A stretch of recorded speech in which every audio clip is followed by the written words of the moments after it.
Hello everyone and welcome back to your favorite critique show about the most powerful podcast out there, JRWIview. On today's episode, we're going to talk about the newest Riptide episode that came out last Saturday, 182, The Smorgasbord. Here are my notes for the episode. I'll link the original JRWI log in the description.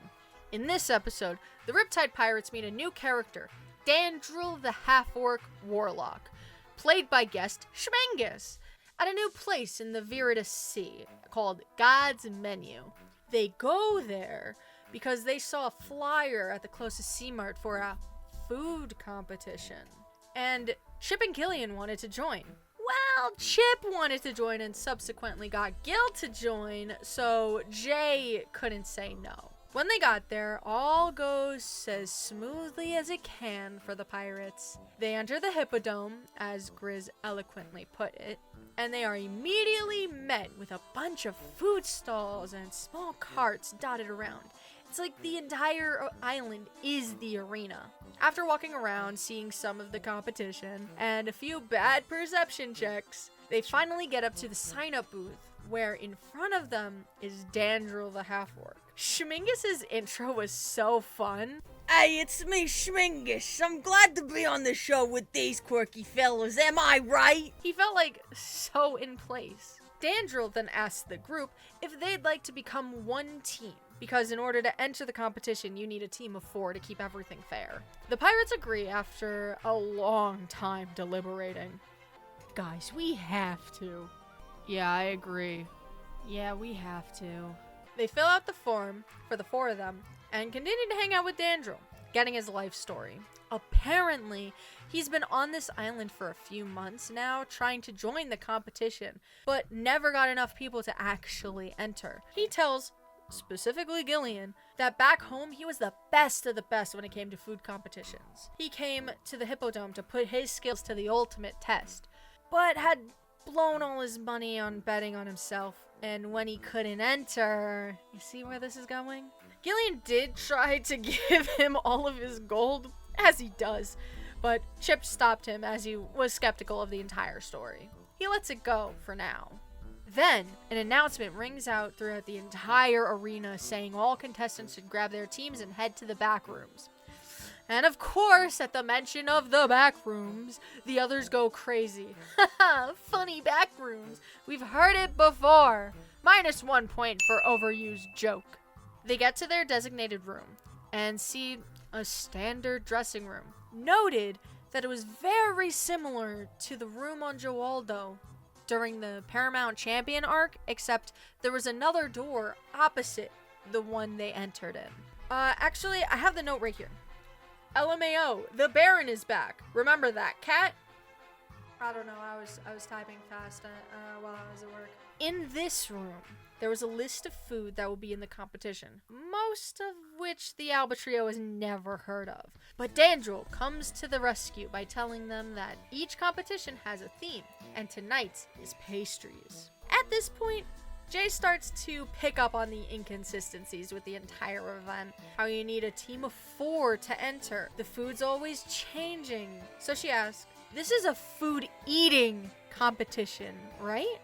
Dandril can only get out, what? Before the other door opens with a light mist, and he ushers them all out onto the stage. Well, more like a soccer field. The mist dissipates, and the group now sees that they're the only people on the field. This is when it hits them that this is a fighting competition. A food fighting competition. A food fight. And fight they do. There are 3 waves of enemies, as said on the loudspeaker, all while confronting Dandril.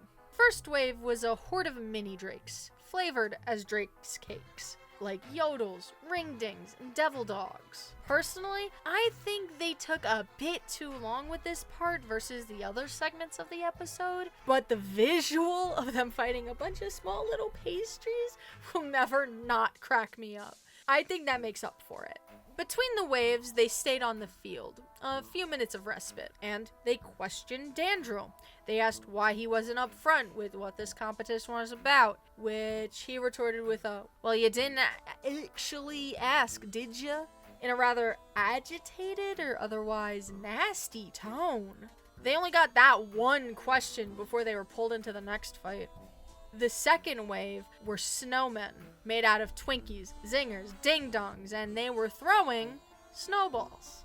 At this point, we also learned that Jay is allergic to coconut, just slightly. So she was sneezing throughout the entire snowball fight. After a bit, it became a proper food fight when Chip and Gil started to pick up the food scraps from the previous fight off the floor and throw it back at the snowman. Also, I just realized you can't see the script. That snowmen and snowballs, like the treat made by Hostess, without the W, SNOBALL. Anyways, they win the fight and they have another break before the third and final wave. And this is when they start to drill Dandrill. Like, what is the real goal of the competition? Were you really stuck here for months? Why are they the only ones fighting? Like, where are the other contestants? And other such questions. Then Jay brings up that Dandrill didn't really aid in any of the fights. This is where the big twist of the episode is revealed. Smoke fills up the field once more, and you know what? I'll just play the clip because it's bone chilling. Fine.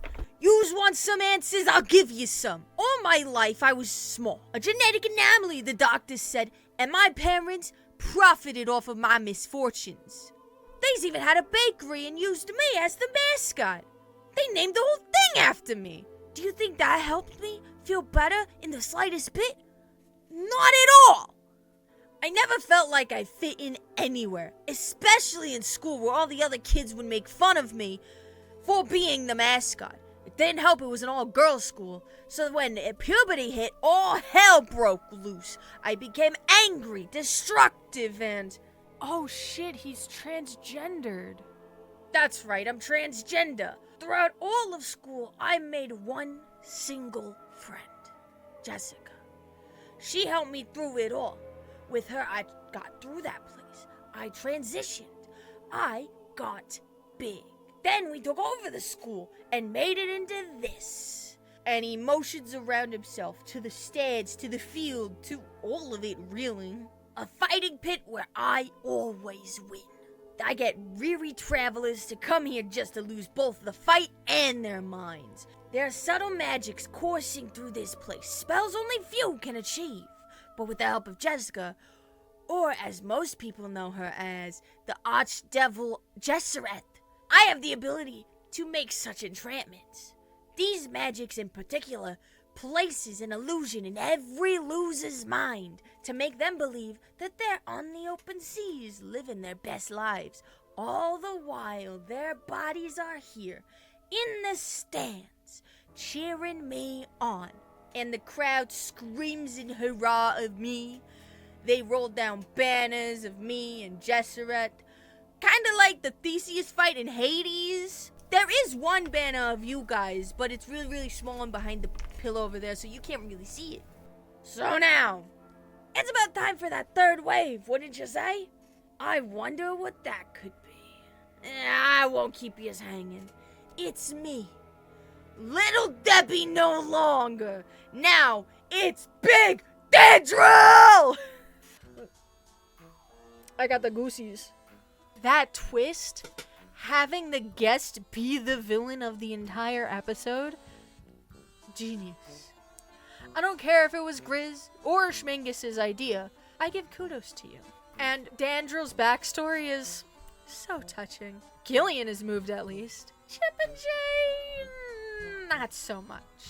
Chip and Jay actually start to rip on the guy, saying that what he's done is just straight fucked up, which, albeit is correct morally, Gillian, still slightly enamored, tries to reason with them, saying he's not evil, to which Dandrill quite literally screams, "No, I'm very evil," which almost immediately breaks the spell on Gillian and they enter initiative. The fight isn't that arduous, only like 3 full rounds of combat, but at the end, Schmingus decides to accept the death for his character. He doesn't roll any death saves, he just decides to, once he's out, he's out.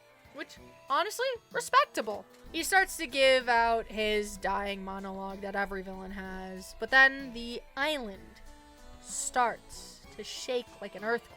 Apparently, when he said that they took over the school, he meant that they made a link between him and the island the school was sat on so that their life forces were connected.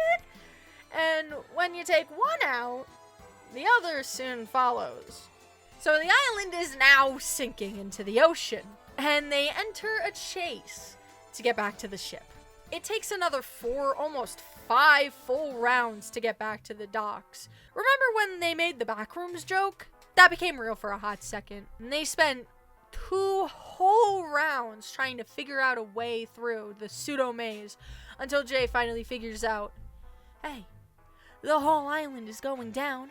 Why are we playing by the rules still? So with the help of Chip and 2 natural 20 athletic rolls, they pick up Gillian and use him as a battering ram to break through the walls and eventually get out.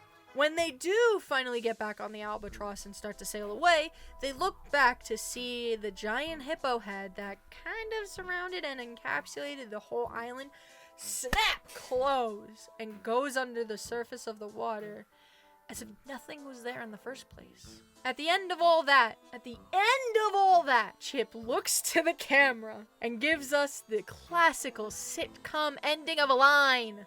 I think I lost my appetite. Here's a recreation of my reaction. Overall, I think this was a good guest episode. Wasn't too drawn out, at a total runtime of only 1 hour and 47 minutes. Schmingus brought a lot of charm, and I hope people go to his channel and pick up his stuff. After I watched this episode, I watched this series on some old RPG Maker games like Mad Father, Misao, Alice Mare, stuff like that. And you know me, I am a sucker for pixels. It was a nice composition of fights, roleplay, and actual comedy, but on the scale, I'm only giving it a 7 out of 10. At the end of the day, it's a filler episode. It's a good filler episode, but still, at its core, a filler episode. Thank you all so much for watching. I got more in the works, but for now, I'll see you next Saturday for the release of Prime Defenders Season 3, Episode 26. If you remember last episode, then you know. Oh, you know.